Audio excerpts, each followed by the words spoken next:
হরে কৃষ্ণা। কৃষ্ণা কনসিউয়াস লাইফস্টাইলের একটি ব্লগে আপনাদের সবাইকে স্বাগত জানাই। আশা করি সবাই ভালো আছেন, সুস্থ আছেন। আমরাও খুব ভালো আছি। আজ শনিবার, এখন দুপুর 12টা বাজে। আমার বাচ্চারা ঘুমোচ্ছে, তো আমি এই ফাঁকে আজকে এসেছি একটা কেক বানাতে। আমার যে দীক্ষাগুরু হিজ গ্রেস জয় পতাকা স্বামী গুরু মহারাজ, ওনার হচ্ছে 75তম আবির্ভাব তিথি। তো সেই উপলক্ষে আমি আজকে কেক বানাতে এসেছি। তো এই যে আমি নিয়ে নিলাম প্রথমে 1 কাপ মতো নর্মাল রুম টেম্পারেচারে থাকা জলে আমি 2 চামচ মতো গুঁড়ো দুধ মিশিয়েছি। আপনারা নর্মাল দুধেও বানাতে পারেন।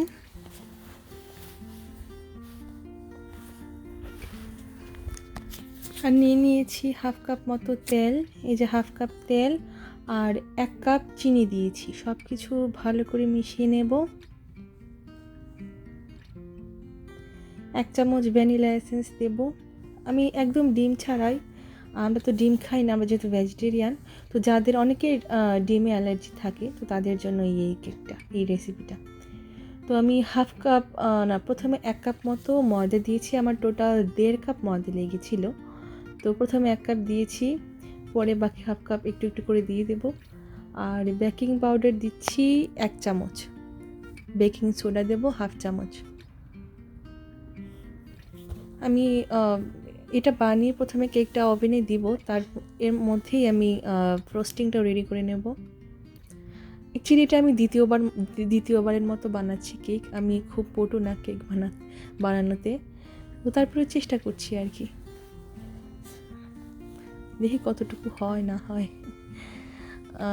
অনেকেই আমি জানি, অনেকে আমার চেয়ে অনেক ভালো কেক বানান। তো আমি চেষ্টা করেছি যতটুকু পারি আমার মতো করে।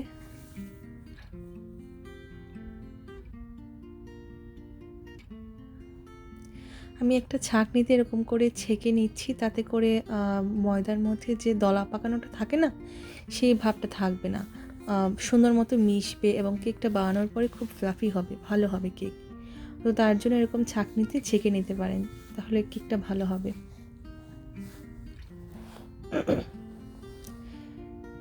এই যে আমি বানাচ্ছি, যেভাবে মানে বেটারটাকে ভালো করে ঘুরিয়ে নিচ্ছি। ঘোরানোর সময় দেখতে পাচ্ছেন এরকম যদি আপনার লাইনের মতো করে হয়, তাহলে বুঝতে পারবেন আপনার কেকের যে ব্যাটার মানে কনসিস্টেন্সি যেরকম, এটাই পারফেক্ট বুঝতে পারি। এই যে এরকম আমি ঘোরানোর সময় দেখছেন না কীরকম লাইনের মতো করে হচ্ছে, এক্স্যাক্টলি এরকম হতে হবে। এরকম হলেই আপনার মনে করবেন আপনার কনসিস্টেন্সির একদম পারফেক্ট। এই কনসিস্টেন্সির বেটার বানালে আপনার কেকটা খুব ভালো হবে। এই তো বানিয়ে আমি এবার ওভেনে ওভেনে দেবো একটা ছোট এটা আমার রাইস কুকারের প্যান। যেহেতু আমরা 3-4জন মানুষ, আমাদের বেশি লাগবে না, তাই আমি ছোট্ট করে বানাচ্ছি কেকটা, সিম্পল করে ছোট করেই। তো আমার ছোটো রাইস কুকার ছিল। রাইস কুকারের প্যানের মধ্যে একটু তেল দিয়ে ভালো করে লাগিয়ে নিলাম। এতে করে কেকটা হওয়ার পরে আপনি খুব ইজিলি ভেতর থেকে বের করতে পারবেন কেকটা। তো এই যে আর আমি একটা ছোট্ট কাগজকে পেনের মাপ করে ছোট করে কেটে নিয়েছি। তো এই যে দেখছেন হয়ে গেছে। এবার আমি ব্যাটারটা ঢেলে দেব। ঢেলে ওভেনে 325 ডিগ্রি ফারেনহাইটে আমি ওভেনে ঢুকিয়ে দিয়েছি। তো ওটা হতে থাক। কেকটা হতে হতে আমি ফ্রস্টিংটা রেডি করছি, যেহেতু আমার সময় বেশি নেই হাতে। আমার ইলেকট্রিক বিটার আছে, আমি বিটারটা দিয়ে ভালো মতো করে বিট করে নিচ্ছি। এবং দেখতে হবে বিট করার পরে কিন্তু আপনার কালার চেঞ্জ হবে, হলদে ভাব থেকে নর্মাল মানে হোয়াইট হবে। তো এই যে আমি হালকা একটু ভ্যানিলা এসেন্স দিলাম, ভালো স্মেল আসবে। আর অবশ্যই পাউডার সুগার লাগবে। পাউডার সুগার দিয়ে দিলাম। পাউডার সুগারটা লাগবে, টোটাল আমি দিয়েছিলাম 1 কাপ মতো পাউডার সুগার। আমি বেশি মিষ্টি আমি চাইনি হোক, যেহেতু একটু করেই বানাচ্ছি। আর আমি বেটারও খুব বেশি দিইনি। আর হ্যাঁ, অবশ্যই বাটারটা কিন্তু এটা বাটার ক্রিম, তো বাটারটা কিন্তু অবশ্যই আপনার রুম টেম্পারেচারে থাকতে হবে। আপনি আগে থেকেই ফ্রিজ থেকে বের করে রাখবেন। এই যে দেখছেন আমার কি সুন্দর হয়ে গেছে কেকটা, এত ফ্লাফি। আমি ওভেনে কিন্তু 30 মিনিটসের জন্য দিয়েছিলাম। টোটাল 30 মিনিট ছিল ওভেনে। এবার এই যে লেয়ারিং করে সুন্দর করে কেটে আমি কেকটা লেয়ারিং করে নেব। আমি বেশি লাগাচ্ছি না, বুঝলেন তো, কারণ আমার বেশি বাটারের কেকটা আমার খুব বেশি পছন্দ না, কারণ এটা খুব একটা হেলদি না, পেটের জন্য ভালো না, স্বাস্থ্যের জন্যও ভালো না। তাই যে শখ করে যেহেতু বানাচ্ছি, আমি বাসায় বানাচ্ছি, একটু করেই দিচ্ছি আমরা। তার উপরে দেখা যায় বাইরের কেনা কেক আমরা খেতে পারি না, কারণ ওতে ডিম থাকে, আমরা আবার ডিম খাই না। তো হ্যাঁ, আমি জানি অনেকেরই ডিমে অ্যালার্জি আছে, তো তাদের জন্য এই কেকটা, এই সম্পূর্ণ কেকটাই একদম ডিম ছাড়া আপনাদের খুবই পছন্দ হবে, আমি গ্যারান্টি দিয়ে বলছি, আমি বাজি ধরে বলতে পারি। কেকটা এত এত ভালো হয়েছিল বানানোর পরে, কি বলবো আসলে। আমি নিজে সত্যি কথা বলতে একদম মন থেকে বলছি, আমি নিজে কখনো এত ভালো কেক আমার জীবনে খাইনি, তাও আবার ডিম ছাড়া। এত ভালো কেক যে হতে পারে আমি ভাবতেও পারিনি। আর টেস্টটাও খুব ভালো ছিল, দেখতে যেমনই হোক কেকটা খেতে কিন্তু আসলেই খুব দুর্দান্ত হয়েছিল। আমি আগেই বলেছি আমি প্রফেশনাল না, আমি মাত্র একবার বানিয়েছি এর আগে আমার ছেলের বার্থডেতে, এই দ্বিতীয়বারের মতো বানাচ্ছি। তো জানি না, যেরকম হোক আশা করি আপনারা বুঝবেন। তো আমি কোনো রকম করে একটা বানাচ্ছি আর কি, যতটুকু পারি আমি আমি চেষ্টা করেছিলাম। আশা করি যার জন্য বানিয়েছি তিনিও বুঝবেন, আমার চেষ্টাটুকু বুঝতে পারবেন। আমি কষ্ট করেই অনেক কষ্ট করে আমি এটা সময় বের করে বানিয়েছি, কারণ স্বাভাবিক বাচ্চারা সজাগ থাকলে হয় না। This is the final look, এই যে আমার কেকের ফাইনাল লুক। আশা করি আমার কেকটা, আমার মনে হচ্ছে আমার কাছে ভালোই হয়েছে, আপনারা কমেন্ট করে জানাবেন কেমন হলো। এই যে এখন কেকটা আমি ফ্রিজে ঢুকাই রেখে এসেছি, এখন আমরা একটু বাইরে হাঁটতে বের হয়েছি, এখন বিকেল 6টা মতো বাজে।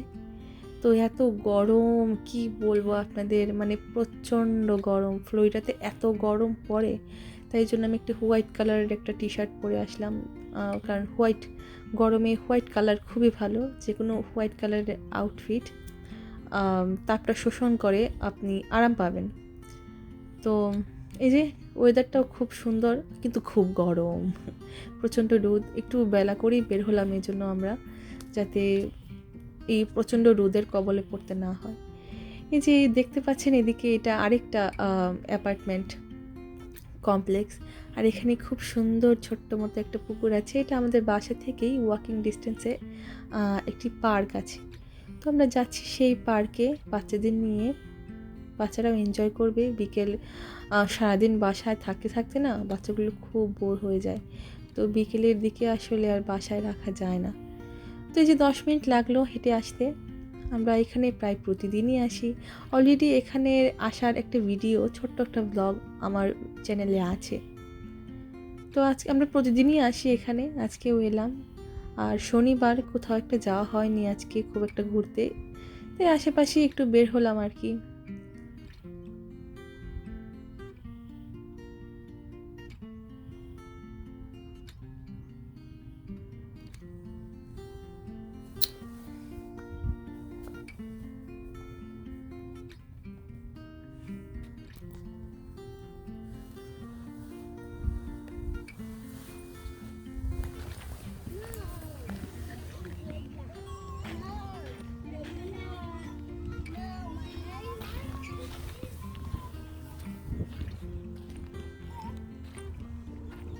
এই পারমিনি,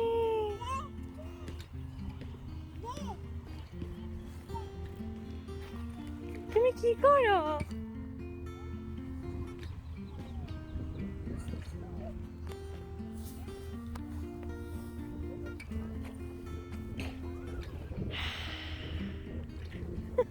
পিছনে লাগাম, ধরে রাখবো, লাগাম,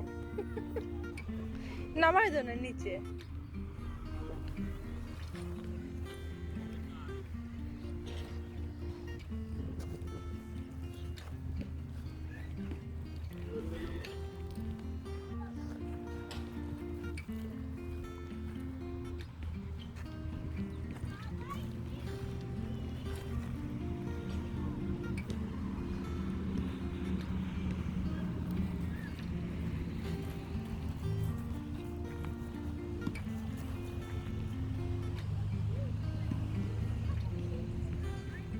এই পদ্মিনী কোথায়,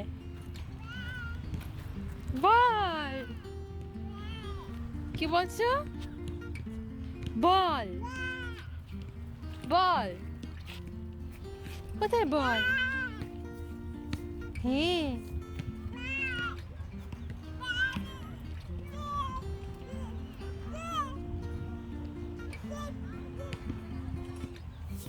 হে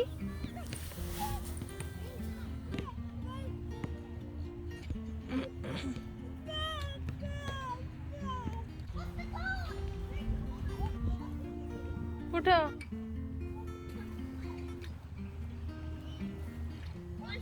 হারি উঠো।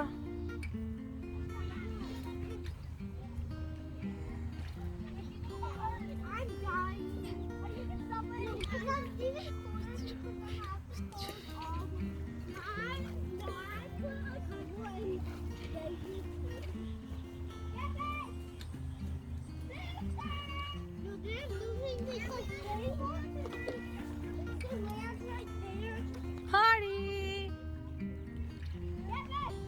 আসো।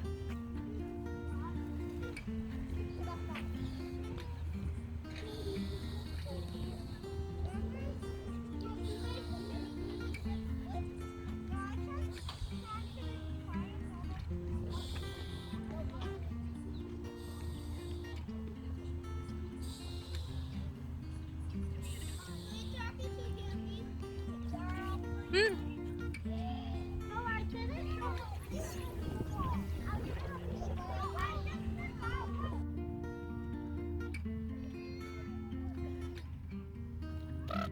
তো এই ছিল আমার আজকের পুরো ব্লগ।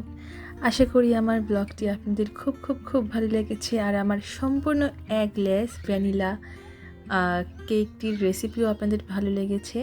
যদি ভালো লেগে থাকে একটি ছোট্ট লাইক করে দেবেন। আর নতুন ব্লগ আসা পর্যন্ত সবাই ভালো থাকবেন, সুস্থ থাকবেন।